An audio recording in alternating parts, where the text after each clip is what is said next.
Est-ce que tu es du genre à sous-estimer la preuve sociale quand tu fais ta boutique en ligne? Je t'explique pourquoi c'est peut-être une des raisons qui fait que tu ne vends pas autant que tu souhaiterais. J'ai déjà fait une capsule sur les avis clients, donc je ne vais pas trop m'étaler là-dessus, mais je vais plus t'expliquer le point de vue du client, de comment ça se passe dans sa tête lorsqu'il visite ton site.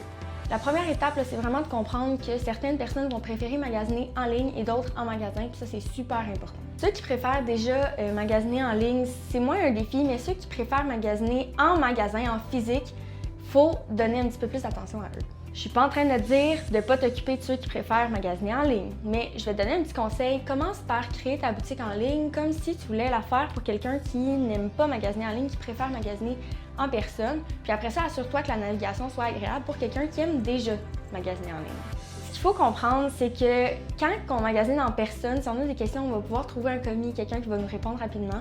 Mais en ligne, c'est pas comme ça que ça fonctionne. Je le sais que tu as probablement une foire aux questions, puis tu as tes informations de contact pour que le monde puisse venir te poser des questions. Mais entre toi et moi, là, quand on magasine en ligne, est-ce qu'on a vraiment le goût de commencer à appeler ou à écrire un courriel à la personne qui va pouvoir nous répondre pour la question, ou on va juste aller sur un autre site?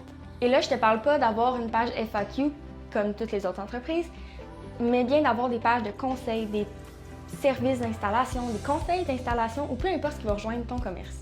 Offrir des réponses claires et simples à tes futurs clients, c'est ça qui va vous permettre de les rassurer dans leur achat.